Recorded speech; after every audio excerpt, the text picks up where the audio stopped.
Sebab sejak kapan ada hari? Apakah sebelum Allah bikin langit, bikin bumi sudah ada hari? Dan bagaimana menghitung hari? Sudah ada bulan? Belum ada. Sejak manusia dalam kehidupan primitif, belum tahu apa-apa, masih berburu di hutan-hutan, belum punya tahun, belum punya tanggal, belum punya hari, dijalani begitu saja. Tahu nggak sejak kapan orang membuat tanggalan? Belum lama kok. Yang paling tertua Cina sudah 2000 sekian tahun lamanya. Sebelum itu nggak ada. Awalnya dari mulai orang itu di Mesir untuk mengetahui hari itu pasang patok dikit tek. Nanti bayang-bayangnya dihitung. Nanti bulan ini kok bayang-bayangnya sebelah utara. Nanti bulan Januari, Februari, Maret kok di sebelah selatan. Nah, dari patok itu baru orang menghitung, dikasih batas-batas kan gitu. Kalau pas di tengah-tengah sama ini berarti matahari sedang di atas, itu namanya tengah hari. Ya kan begitu. Nanti bayangannya berpindah. Yang tadinya bayangannya ke barat sekarang ke timur, berarti mataharinya akan ke barat. Itu sampai dihitung. Itulah jam pertama kali. Kemudian pakai pasir. Kemudian pakai air. Belum lama orang bikin jam pakai jam tangan nih, pakai mekanik itu. Belum lama kok. Betul nggak? Orang menghitung hari berbeda-beda. Orang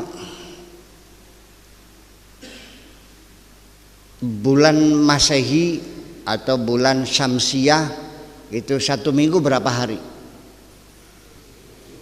7. Orang Indonesia seminggu berapa hari? 5. Orang Swahili 4 hari. Orang Cina kuno dulu 12 hari. 1 hari berapa jam? Bisa kalau dibuat 1 hari 100 jam? Lalu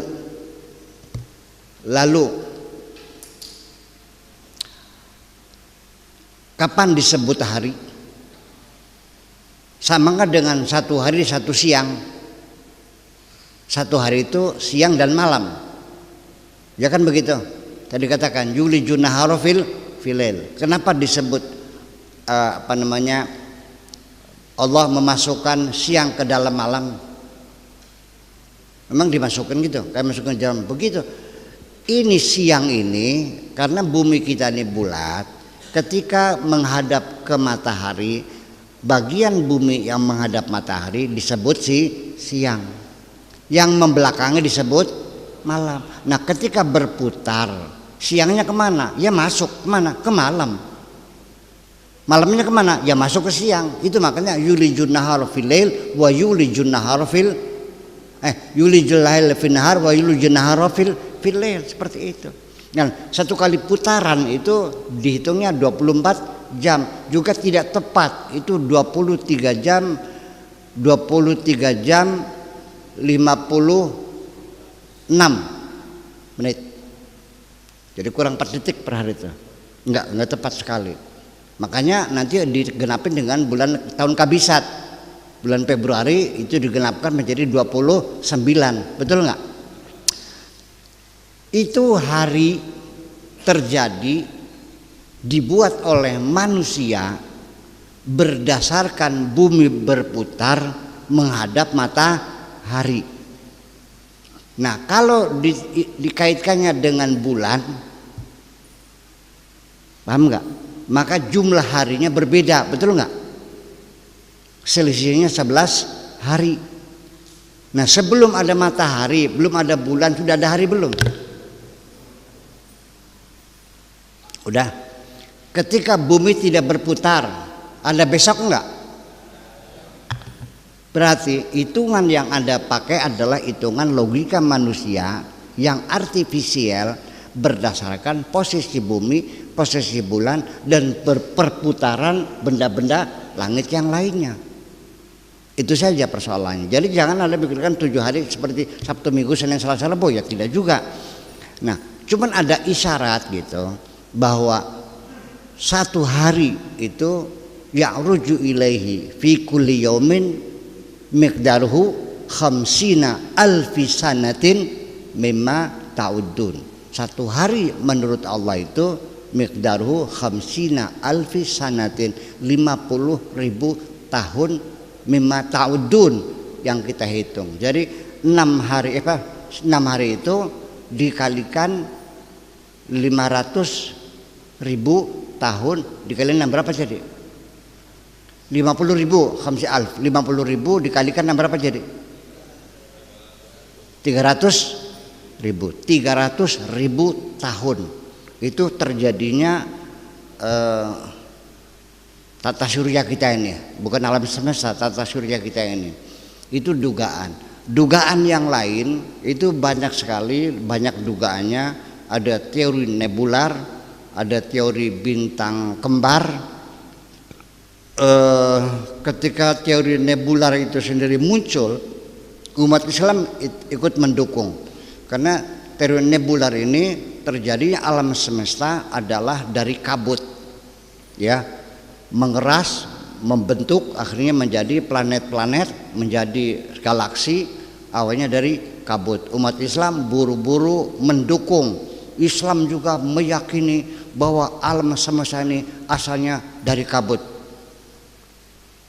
Ya, ya'ruju ilaihi fi kulli yawmin tsumma stawa ila samai wa hiya dukhanun. Tsumma stawa ila samai wa hiya dukhanun, kabut. Ternyata teori nebular sudah ditolak oleh para ilmuwan kosmolog karena dia tidak mampu memberikan argumentasi yang benar. Nah, makanya kita jangan terburu-buru mendukung atau menolak temuan ilmiah. Wait and see, tunggu saja dulu. Kalau ternyata terbukti, ya sudah, kita baru percaya, betul nggak? Ada yang aneh nih. Candi Borobudur itu kerajaan Sulaiman, percaya nggak? Jangan dulu. Ditolak enggak? Jangan dulu, silakan buktikan. Kalau terbukti boleh sama kita aja.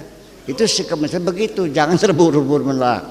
Nah, ternyata yang paling bertahan sampai sekarang itu teori Big Bang yang diuraikan oleh George Lemaitre. Itu bahwa terjadi ledakan besar yang terjadinya sekitar 14 miliar tahun yang lalu sampai sekarang. Ya, semuanya kun fayakun. Tapi kenapa harus bertahap? Itu namanya Allah, itu namanya Rabbul Alamin.